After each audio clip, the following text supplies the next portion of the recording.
ನಮಸ್ತೆ, happy evening, excellent evening. Welcome to vision India academy. Welcome to ಆರೋಗ್ಯವೇ ಭಾಗ್ಯ ಕಾರ್ಯಕ್ರಮ.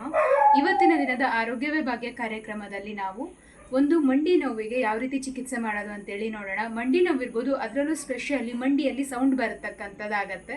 ಎದ್ದೇಳುವಾಗ ಅಥವಾ ಕೂತ್ಕೊಳ್ಳುವಾಗ ಮಂಡಿಯಲ್ಲಿ ಸೌಂಡ್ ಬರುತ್ತೆ.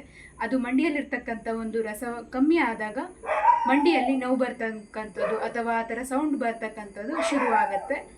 ಇದನ್ನು ಯಾವ ರೀತಿ ಕಡಿಮೆ ಮಾಡ್ಕೊಳ್ಳೋದು ಅಂತೇಳಿ ನೋಡೋಣ. ಇವತ್ತು ಆಕ್ಯುಪ್ರೆಷರ್ ಮೂಲಕ ಅದಕ್ಕೊಂದು ಚಿಕಿತ್ಸೆಯನ್ನು ಕೊಡೋಣ.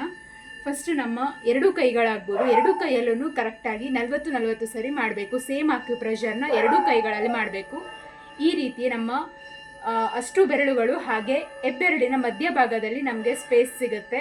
ಈ ಒಂದು ಚರ್ಮ ಭಾಗದಲ್ಲಿ ನಾವು ಆಕ್ಯುಪ್ರೆಷರ್ನ ಕೊಡಬೇಕು. ಕರೆಕ್ಟಾಗಿ ಪ್ರೆಷರ್ ಹಾಕಿದ್ರೆ ಕರೆಕ್ಟಾಗಿ ಪ್ರೆಷರ್ ಹಾಕಿ ಕೊನೆ ತನಕ ಲಾಸ್ಟ್ ಪಾಯಿಂಟ್ ಎಲ್ಲಿ ನಮಗೆ ಮೂಳೆ ಸಿಗುತ್ತೆ ಅಲ್ಲಿ ತನಕನೂ ನಾವು ಪ್ರೆಷರ್ ಕೊಡಬೇಕು. ಕರೆಕ್ಟಾಗಿ ಮಸಾಜ್ ಮಾಡಿದ್ದೆ ಆದರೆ ಮಂಡಿಯಲ್ಲಿ ಬರ್ತಕ್ಕಂಥ ನೋವು ಆಗಿರ್ಬೋದು, ಶಬ್ದ ಆಗಿರ್ಬೋದು ಕಡಿಮೆ ಆಗುತ್ತೆ. ಈ ಒಂದು ವಿಡಿಯೋನ ಸಾಕಷ್ಟು ಜನರ ಜೊತೆಗೆ ಶೇರ್ ಮಾಡಿ. ಸಾಕಷ್ಟು ಜನ ಮಂಡಿ ನೋವಿಗೋಸ್ಕರನೇ ಸಾಕಷ್ಟು ಔಷಧಿಗಳನ್ನ ಮಾಡ್ತಾ ಇರ್ತಾರೆ. ಅಂಥವ್ರಿಗೆಲ್ಲ ಈ ವಿಡಿಯೋನ ಶೇರ್ ಮಾಡಿ. ಐ ಹೋಪ್ ಈ ವಿಡಿಯೋ ನಿಮ್ಗೆ ಇಷ್ಟ ಆಗಿದೆ ಅಂತೇಳಿ ಭಾವಿಸ್ತೀನಿ. Thank you so much.